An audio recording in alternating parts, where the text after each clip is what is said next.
So the lines that we draw in our waters are not derived from just our imagination, but from international law. We find the strength to do whatever it takes to protect our sovereign home, to the last square inch, to the last square millimeter. The life-giving waters of the West Philippine Sea flow in the blood of every Filipino. We cannot allow anyone to detach it from the totality of the maritime domain that renders our nation whole. I do not intend to yield. Filipinos do not yield. We must reject unjust narratives that seek to subsume distinct national interest in a so-called major country dynamic, which seeks to impose a hierarchy amongst nations. We need to begin by resoundingly rejecting misguided interpretations that paint our region as a mere theater of geopolitical rivalries. China's determining influence over the security situation and the economic evolution of this region is a permanent fact. At the same time, the stabilizing presence of the United States is crucial to regional peace. It's never a choice. Both countries are important. The continued stability of this region requires China and the United States to manage that rivalry in a responsible manner. We are committed to addressing and managing difficult issues through dialogue and through diplomacy. The 1982 UNCLOS and the binding 2016 Arbitral Award provide a solid foundation for the peaceful resolution and management of disputes. Our policy in the South China Sea is built upon these two touchstones. We will continue to work with ASEAN and China towards an effective and substantive code of conduct, one that is firmly moored in UNCLOS.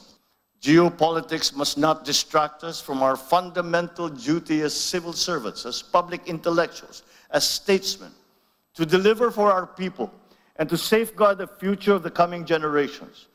This is the reason why we strive for stability, for security, and for peace. This, ladies and gentlemen, is our core purpose, our collective commitment, our calling. It is for this most noble of causes that we must come together to win the future of our region and to make a better world. And with your help, with our partnerships, with the alliances that we forge, we will make it happen. Thank you very much for an inspiring address. You've been kind enough to take perhaps 2 or 3 questions. Thank you. Thank you very much, Chair. Give me this wonderful chance to ask a question to President. President, in the eyes of the international community, some of your Philippines' behavior in recent times, it now sounds like you really consider other parties' comfort level, and there is a risk of ruining the regional long-earned, long-lasting peace since the end of the colonialist history. What's your comments on that? Quite the contrary. I think if you examine more closely the remarks that I just made, I precisely focus on ASEAN centrality, and that the principles that are laid down that are involved in the concept of ASEAN centrality are some things that we must use to guide us. And when we talk about the South China Sea, we have to also remember that the South China Sea is the passageway for half of the world trade.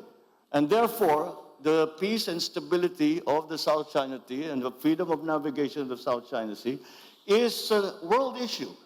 And that is what I am proposing. And I am saying that yes, it is a regional issue, but we must examine and be part of the discussion. We must include all parties in that discussion, because now it is not just ASEAN member states who are stakeholders, and it is quite easy to see that it is in fact the entire world that have become stakeholders in the peace and stability of our region.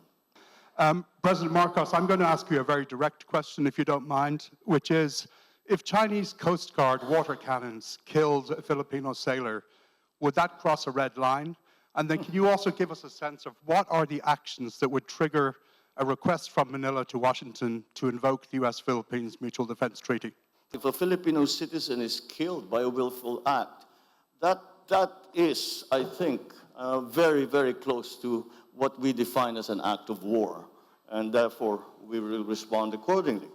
And our treaty partners, I believe, also hold that same standard for when the actions, with the joint action, will be undertaken in support of any such incident in the Philippines. Thank God, we have not yet gotten to the point where any of our participants, civilian or otherwise, have been killed. But once we get to that point, that is certainly, we would have crossed the Rubicon, certainly crossed the Rubicon. Is that a red line?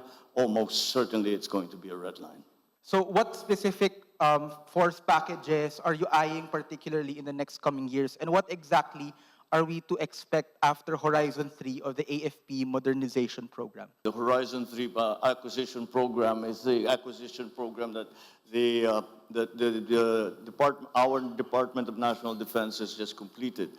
Then we are presently in the process of finding suppliers for all the different requirements that we have to build up our capabilities in the armed forces of the Philippines to work for peace, prepare for war.